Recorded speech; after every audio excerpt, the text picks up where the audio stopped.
नमस्कार, टुडे समाचार न्यूजमध्ये सर्व प्रेक्षकांचं स्वागत आहे। मी हुकमत मुलानी। मी तुम्हाला सतत वेगळा विषय दाखवतोय, वेगळे मुलाखती दाखवतोय। मी आता धाराशिव शहरामध्ये आहे आणि गेल्या काही वर्षापूर्वी मलकापूर या ठिकाणच्या एकनाथ लोमटे महाराज यांच्यावर विनयभंगाचा गुन्हा दाखल केला होता आणि ते सध्या निर्दोष मुक्त झालेले आहेत। काही दिवसापूर्वी निकाल लागला, त्यांची निर्दोष मुक्तता सुद्धा झालेली आहे। मलकापूर हे गाव कळंब तालुक्यातलं गाव येते आणि मलकापूर या ठिकाणी दत्त मंदिर तीर्थक्षेत्र त्यांचं जे आहे ते संस्थान आहे आणि त्याचे अध्यक्ष जे आहेत ते एकनाथ लोमटे महाराज आहेत। त्यांच्यावर विनयभंगाचा गुन्हा दाखल झाला होता आणि त्यांची निर्दोष मुक्तता झालेली आहे आणि त्यांचं प्रकरण जे चालवलं होते, त्यांची बाजू जी मांडली होती ते ॲडव्होकेट मैंदाड आपल्यासोबत आहेत। मैंदाड साहेब, टुडे समाचारमध्ये स्वागत आहे तुमचं।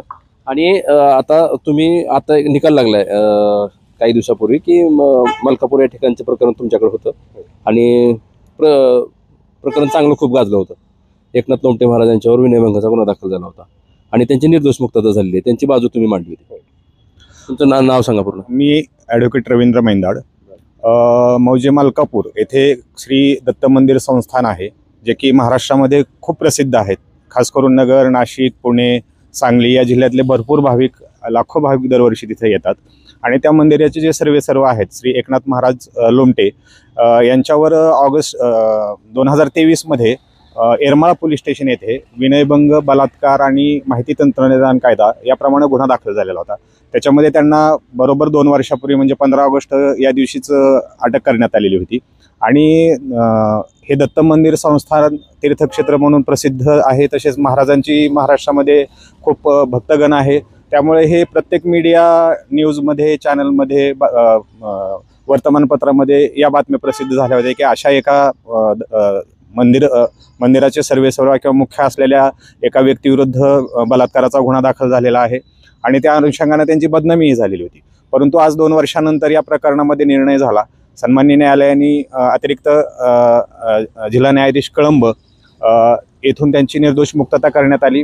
त्यांच्यावर जे आरोप करण्यात आले होते त्या अनुषंगाने कुठलाही पुरावा न्यायालयात सादर झाला म्हणजे सिद्ध झाला नाही आणि कोर्टाने त्यांची जी आहेत पुरावा सिद्ध न झाल्यामुळे किंवा जे आरोप करण्यात आले होते त्या अनुषंगाने पुरेसा पुरावा आलेला नसल्यामुळे त्यांची निर्दोष मुक्तता करण्यात आलेली आहे। आता ते भक्तगणाला काय आव्हान कराल त्यांच्याकडे येणार?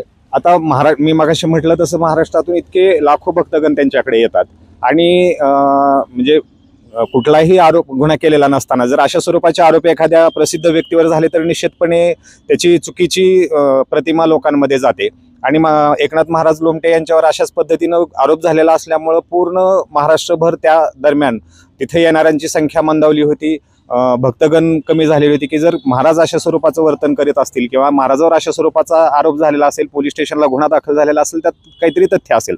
परंतु आज 2 वर्षानंतर ते पूर्णपणे चुकीचा आरोप होते आणि पुरेसा पुरावा नाही किंवा पुरावा कोणताही सिद्ध झाला नाही म्हणून त्यांची मुक्तता करण्यात आलेली आहे। बघा, ॲडव्होकेट मैंदाड यांची प्रतिक्रिया दाखवलेली आहे मी तुम्हाला।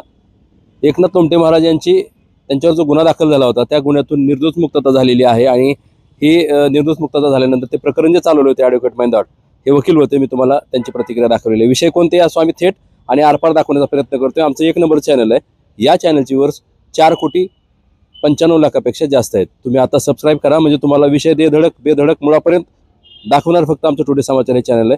तुम्ही आता सबस्क्राईब करा, म्हणजे तुम्हाला प्रत्येक विषय, वेगळी बातमी, वेगळी चर्चा बघायला मिळेल। कॅमेरामॅन जावेद शेख सोबत मी हुकमत मुलानी, उस्मानाबाद, धाराशिव।